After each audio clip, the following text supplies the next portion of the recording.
Es 16 de febrero de 1959 cuando Fidel Castro se convierte en primer ministro de Cuba. Es el primer cargo, pero ni mucho menos el último, que ocupará este revolucionario. Permanecerá como líder del país durante 49 años y será una de las figuras más polémicas del siglo XX. Después de años de vivir bajo el régimen del predecesor de Castro, el corrupto Fulgencio Batista, millones de cubanos esperan un futuro mejor.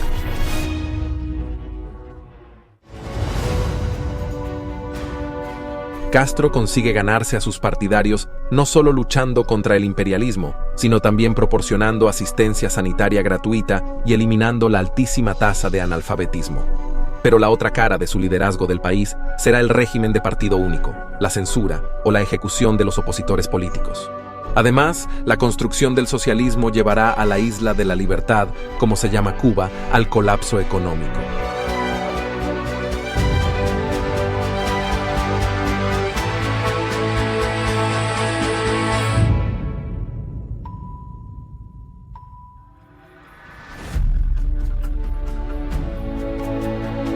Fidel Castro nació en agosto de 1926, hijo de un rico hacendado y su cocinera.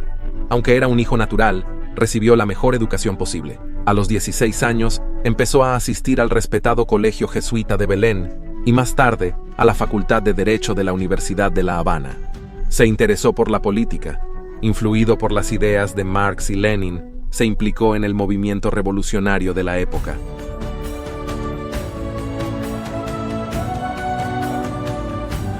Aunque Cuba era entonces el tercer país de América Latina con mayor renta per cápita, existían grandes disparidades entre la población.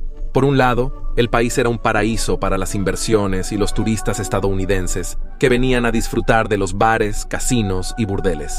Pero la mayoría de la población rural vivía en la pobreza. En 1952, el dictador Fulgencio Batista recuperó el liderazgo del país. El político corrupto asesinó a sus opositores y Castro, apodado el abogado de los pobres, se convirtió en uno de los estudiantes y más tarde líderes de la oposición que se opusieron a Batista. En pos de sus ideas, Castro nunca tuvo miedo a la violencia. En julio de 1953, organizó un ataque contra el cuartel Moncada de Santiago de Cuba, donde Fidel y sus amigos querían apoderarse de armas. Pero los guardias de la prisión lograron repeler el ataque. Varios de los atacantes murieron a tiros y el propio Castro fue capturado y condenado a 15 años de prisión. 2 años después, Batista cometió un error fatal. Declaró una amnistía y Castro se exilió en México. Allí, junto con su hermano Raúl, el médico argentino Ernesto Che Guevara y otros cubanos, empezó a preparar la batalla final contra el odiado dictador. Comenzará a finales de 1956.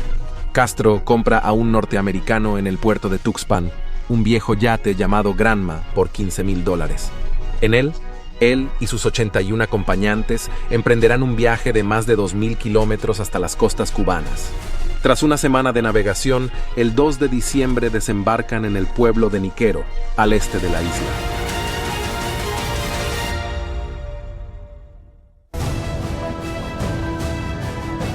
Los soldados de Batista ya están esperando a los revolucionarios y dispersan al grupo de desembarco. Matan a algunos de ellos, pero Fidel y algunos otros escapan a Sierra Maestra, donde pasan los 2 años siguientes. Ni siquiera ahora se da por vencido. Al contrario, en una serie de enfrentamientos armados, adquiere nuevas armas y gracias a sus dotes retóricas y persuasivas, consigue que cada vez más cubanos se pongan de su parte. La lucha de guerrillas se convierte en un levantamiento de masas. En 1958, Batista se agota su paciencia con el rebelde Castro. Planea una gran ofensiva del ejército, pero acaba en fracaso. Estados Unidos, que inicialmente suministró armas y aviones a Batista, le niega ayuda. El presidente estadounidense Eisenhower cree que Castro quiere establecer un futuro mejor en Cuba. Entonces, en la víspera de Año Nuevo, cuando Batista es informado por sus soldados de que Santa Clara, una ciudad del centro de Cuba, ha caído, el dictador empaqueta $300 millones en efectivo y huye del país justo después de medianoche.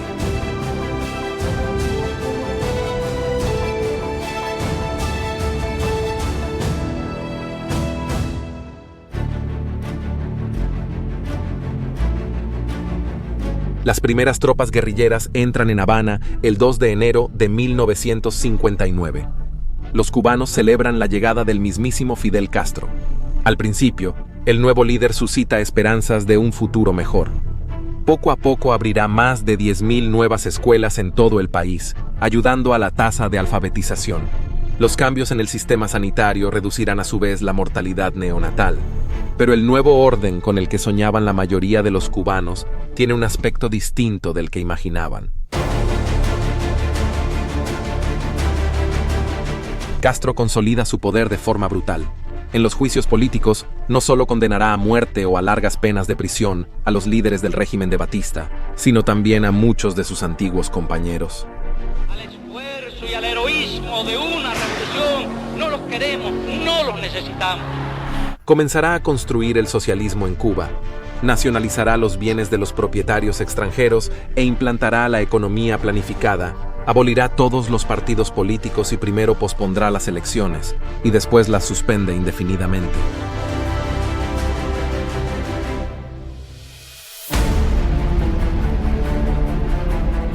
La nacionalización afectó principalmente a las empresas estadounidenses.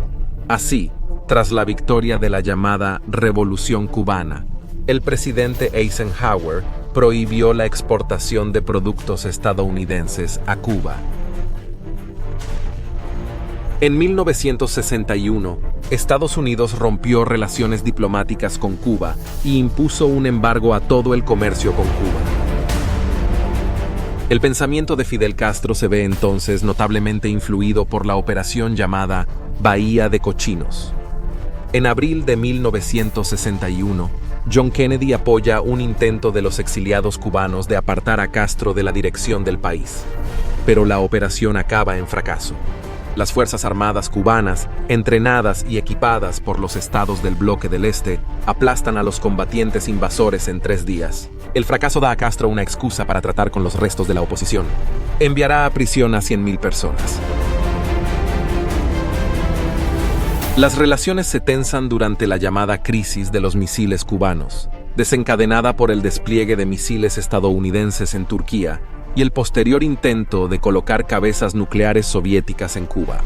Aunque el intento acaba en fracaso para la Unión Soviética, Estados Unidos se compromete a no atacar militarmente la isla. Es esta decisión, junto con una llegada masiva de ayuda soviética, permite a Castro convertir a Cuba en un clásico estado comunista. En 1976, Castro hace aprobar una nueva constitución que consagra el papel dirigente del Partido Comunista de Cuba. El mismo Castro añade el papel de presidente al de primer ministro y primer secretario del Partido Comunista. En ese momento, la economía de la isla está ya en absoluta decadencia. Los cubanos luchan contra la falta de todo. La mayoría vive en la pobreza absoluta y la gente en los pueblos se muere de hambre. Pero Castro se niega a admitir errores en la gestión del país. Estamos en periodo especial, un periodo difícil, un periodo uno de los más difíciles de nuestra historia. ¿Por qué? Porque no hemos tenido que quedar solos frente al imperio, solitos. ¿Y qué hacía falta para quedarse solo frente al imperio? Había falta unidad, pero hacía falta valor, hacía falta patriotismo, habría falta espíritu revolucionario. Un pueblo débil, un pueblo blandengue, un pueblo cobarde, se rinde y vuelve a la esclavitud. Pero un pueblo digno, un pueblo valiente como nosotros no se rinde y no vuelve jamás a la esclavitud. Además, en 1975, Castro decide satisfacer sus ambiciones de poder, enviando 40.000 soldados cubanos a la Angola africana para ayudar a mantener a los marxistas locales al mando del país. Pronto tropas de la Isla de la Libertad operan en Etiopía, Libia, Mozambique, Tanzania y Uganda, y Castro cree en la inminente victoria del comunismo en toda África. Durante los 15 años siguientes, Cuba siguió siendo un país curiosamente comunista, con su capital a solo 100 millas del punto más meridional de Estados Unidos. Llegó el año 1991, el colapso de la Unión Soviética, y la economía de Cuba, dependiente de la ayuda soviética, se derrumbó también. así que Castro tuvo que dar marcha atrás. Aunque sus esfuerzos por levantar el embargo estadounidense fracasaron, empezó a atraer inversores extranjeros al país y abrió la isla a los turistas occidentales. Durante los años 90 se especuló sobre el deterioro de la salud de Castro. A la edad de 71 años, Fidel nombró a su hermano Raúl como su futuro sucesor. También le traspasó los poderes clave del gobierno 9 años después. Desde entonces, apenas había aparecido en público.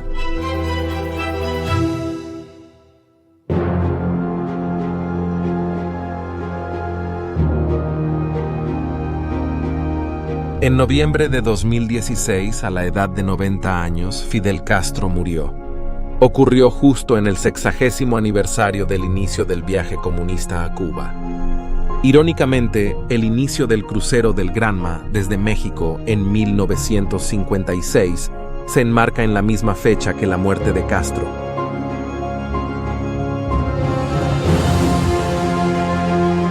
Entre medias, 60 años de derramamiento de sangre y crueldad, y la increíble historia de cómo 81 hombres a bordo de un viejo barco conquistaron, dominaron y transformaron a su antojo la isla más grande del Caribe.